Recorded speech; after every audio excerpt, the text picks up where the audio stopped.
Sa nakalipas na 10 taon, sa ganitong paraan nagsisimula ang araw ng 59 anyos na si Aling Presi sa Happy Land sa Tondo, Maynila.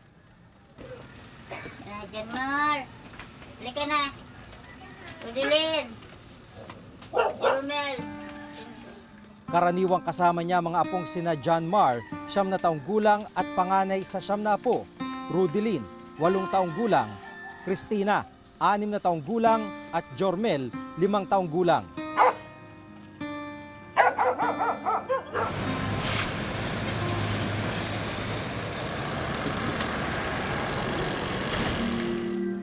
Kahit ilang metro lang ang layo ng destinasyon nila, kailangan pa ring madaling araw gumayak ang maglolola para raw di sila maubusan at makapamili pa sila ng kakaining agahan.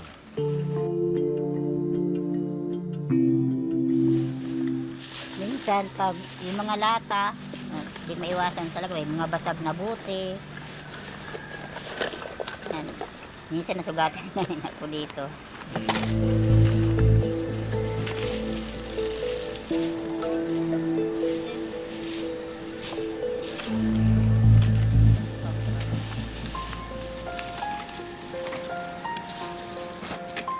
Magkahalong basura at mga tirang pagkain ng mga fast food restaurant mula Espanya, Abad Santos, Tayuman at iba pang karatig lugar sa Maynila ang hinahalukay ni na Aling Presi.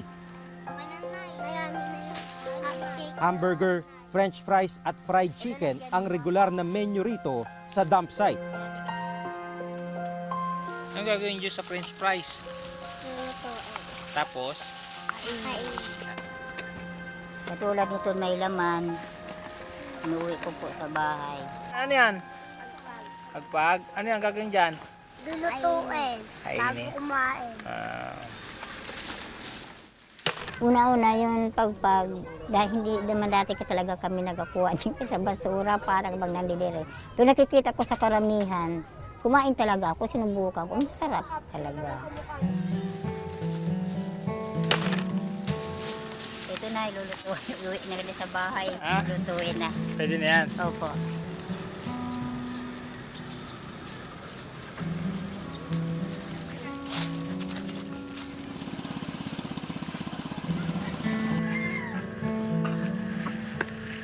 Makalipas ang 1 oras, balik bahay na ang maglolola.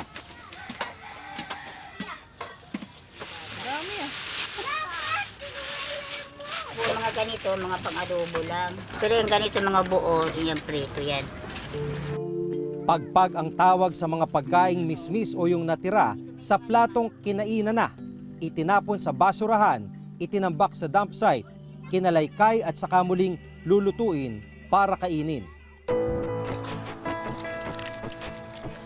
Para mawala yung yung mga sa spray.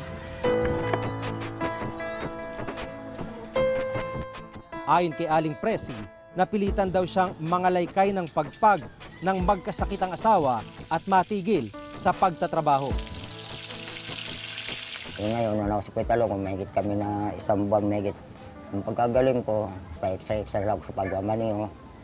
Nagsaindik mo na talaga kayo, nanguha na naman ako ng nangalakal na naman ako. Adobo na to. Ayun, toyo at saka suka, bitin.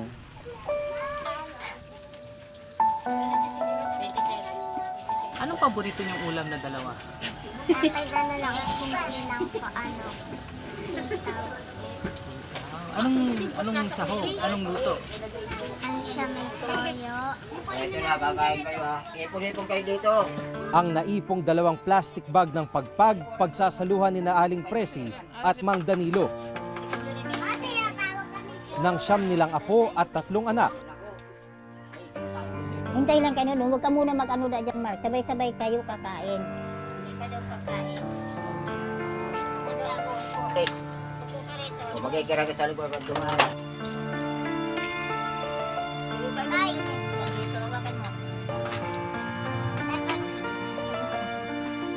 Ang agahan ng pamilya na iraos na sa araw na ito. Lucio!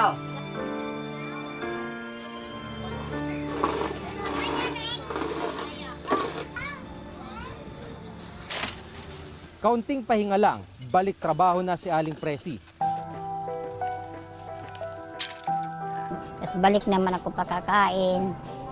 Inabukod-bukod kong straw, kutsara, cups, sibak, plastic, karton. Sa junk shop na ito, pagsasama-samahin niya mga naipong plastic mula pa rin sa mga nakatambak na basura. Ibebenta naman daw ito ng may-ari ng junk shop sa pabrika ng mga plastic para i-recycle.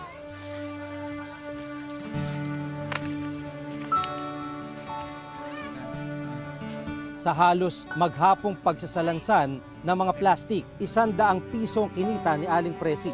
100 na, ano nabibili niyan? Ang bibili kong gatas, inuna ko yung gatas ng apo ko, bayad sa tubig.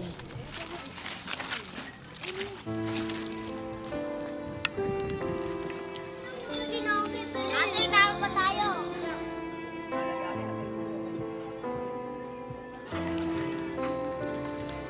Tubig.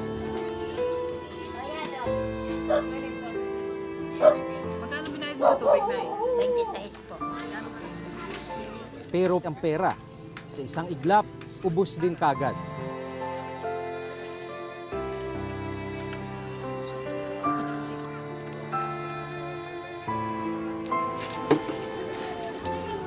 Renta, 40.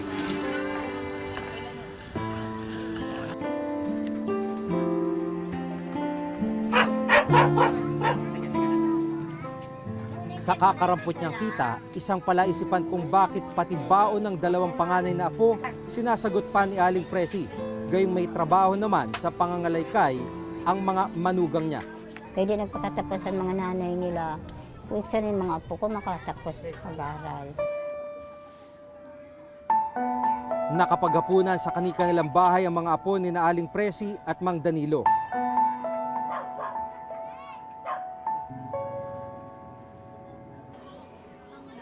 Pero dahil walang natirang pambili ng bigas sa kinitang 100 piso, tiis gutom na lang ang mag-asawa. Bukas naman daw may pagpag-uli. Bit-bit ang kanyang bayong. Tinungo ng 54 na taong gulang na si Lola Mercelidad ang isang dump site. Ang kanyang pakay, lamang loob ng manok na itinatapon ng mga kalapit na katayan. Ganto karami yung langaw na na-attract niya. Kala mo, sa unang tingin parang honeybee. Pero hindi po, langaw po ito at mga bangaw. Hindi ba kayo na baka magkasakit yung mapagbenta nyo kasi yung malangaw, basura, hindi nyo po naisip nyo po ba yun? Naisip ko pero hindi naman yung bago sila siyempre kami muna, di ba? Opo. Kasi malinis naman sinasabon ko. Opo. Tapos naano ako mahihi. Pinapakulang ko mahihi. Bago Sa mga nakalipas na taon, sa ilalim ng kasalukuyang administrasyon, makailang ulit na naming ipinakita ang iba't ibang mukha ng gutom sa ating bansa. Luzon, Visayas hanggang Mindanao. Sinuyod upang malaman kung hanggang saan ang gagawin ng ilan nating mga kababayan. Malamnan lang ang kumakalam na tiyan.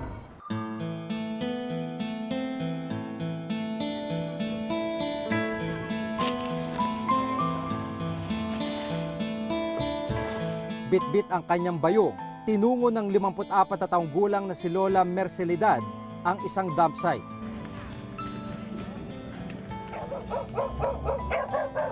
Ang kanyang pakay, lamang loob ng manok na itinatapon ng mga kalapit na katayan. Agad dinala ni Lola Mercelidad ang nakuwang mga lamang loob sa likod ng kanilang barong-barong. Isa-isa nilang nilinis ang mga bituka ng manok sa mga balde ng tubig. Ang paglilinis, ginagawa nila sa mismong gilid ng tambakan kung saan nila ito nakuha. Dahil nga po sariwang mga bituka tsaka laman loob ng manok yung ginagawa nila Aling Mercy dito sa mismong may dump site dito sa Cavite City.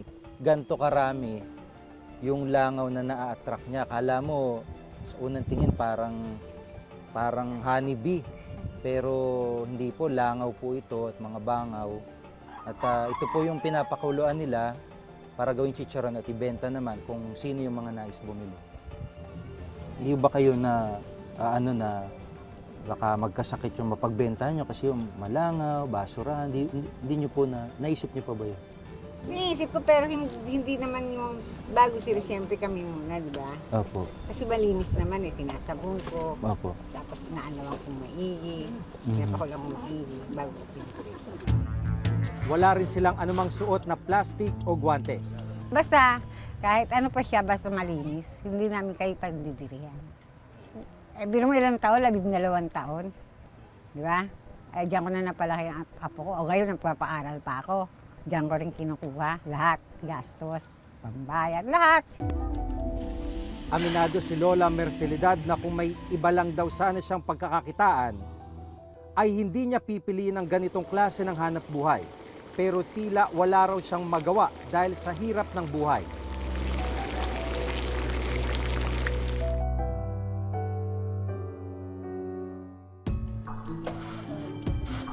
Wala ring permanenteng trabaho ang isang anak ni Lola Mercelidad na si Christopher. Kaya tumutulong na lang siya sa pagbebenta ng inilutong lamang loob. Pagsapit ng gabi, pinagsaluhan ng mag-inang natirang chicharon. Ito raw nagsisilbi nilang ulam sa araw-araw para makatipid. Hanggat wala pa raw maayos na hanap buhay sa pangangalakal, sa dump site pa rin sila asa ng pagkakakitaan at pagkain.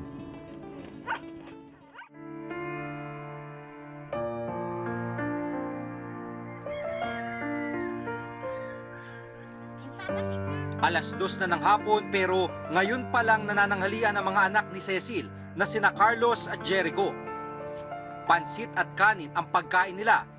Yung bigas, binili namin na yung may tira akong kalahating kilo, bumili na lang ako ng kalahati. Tapos may yung natira kagabi, yun. Maswerte pa raw sila dahil kadalasan lugaw lang ang kinakain ng kanyang mga anak. Ano lang siya, ngayon nag-ano siya sa labor, 260 isang araw lang niya, sahod. Kulang. Magandang hapon ho. Magandang, Gaano kahirap po?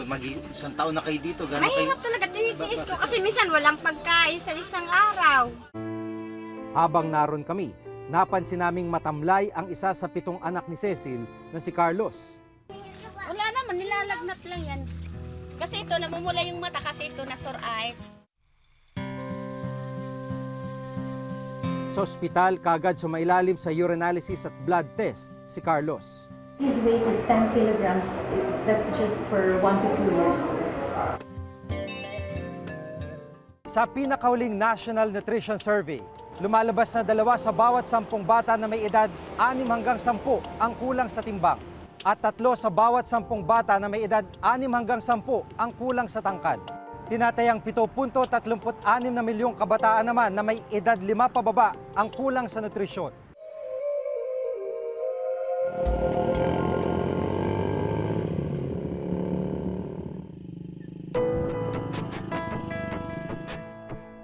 Sa sitio Cabanisan sa South UP, Maguindanao, nakilala namin ang mag-anak ni Mang Ernesto Sambrel. Nakikisaka rin siya sa palayan at maisan para kumita. Kung walang saka, wala rin pera. Pagtitilamon o pagtatabas at paglilinis sa mga taniman ang karaniwang trabaho dito sa Sitio Pandan, South UP, Maguindanao.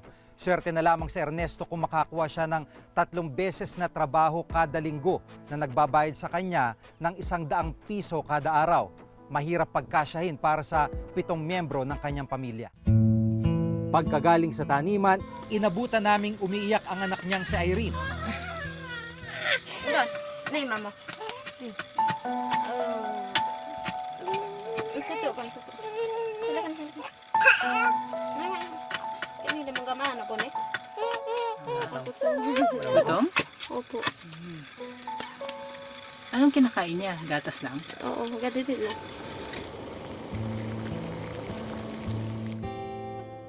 Pinaghati-hatian na mag-anak ang 4 na pirasong saging bilang kanilang hapunan. Tigkakalahating saging ang 4 na magkakapatid, habang si Irene nakatulog na lang sa gutom.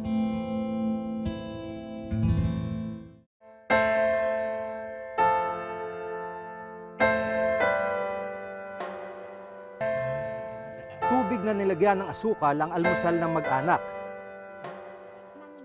Wala ring gatas na may bigay si Norisa sa kanyang bunso dahil wala ring makain na masustansyang pagkain.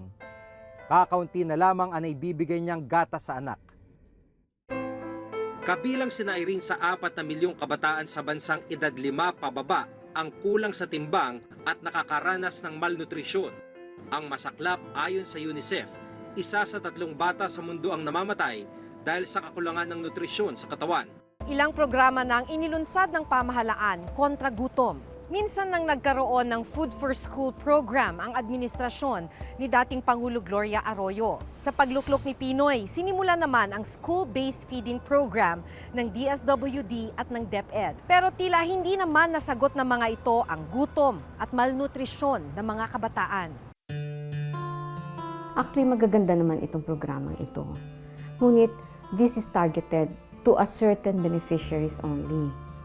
So, hindi ito nakakasapat na tugunan ang kagutuman ng lahat ng Pilipino sa ating bansa. Kinakailangan ang pagtugon sa kagutuman sa suliranin ng kahirapan. It should be a whole of government approach. Isa sa mga nakikitang solusyon upang mabawasan ang bilang ng nagugutom sa bansa, mabigyan ng disenteng trabaho ang mga magulang. Trabahong may sapat na kita upang may mailagay silang pagkain sa kanilang hapag. Kung may alimbawa sila ay may trabaho, tingin ko hindi sapat ang kita para makabili ng kanilang pangailangan sa pang-araw-araw. Isinusulong ngayon sa Kongreso ang Zero Hunger Bill. Binibigyan mandato nito ang pamahalaan ng gumawa ng malinaw na plano kung paano mawawakasan ng gutom sa loob ng 10 taon. It also provides the legal right to every Filipino to have the right to adequate food.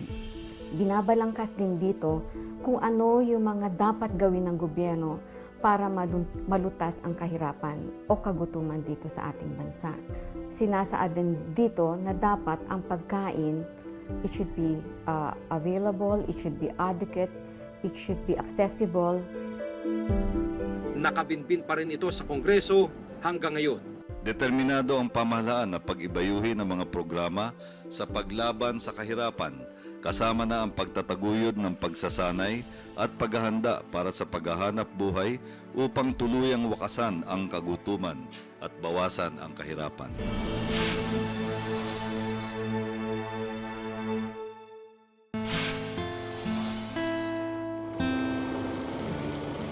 Sa dami ng bilang ng nakakaranas pa rin ng gutom sa Pilipinas, nakapanghihinayang kapag may mga balitang napupunta lang sa katiwalian ang kaba ng bayan. Ayon na rin sa pinakahuling survey, dumarami pa rin ang bilang ng kumakalam ang sikmura. Isang malaking hamon ito lalo na sa mga susunod na mamumuno sa bansa.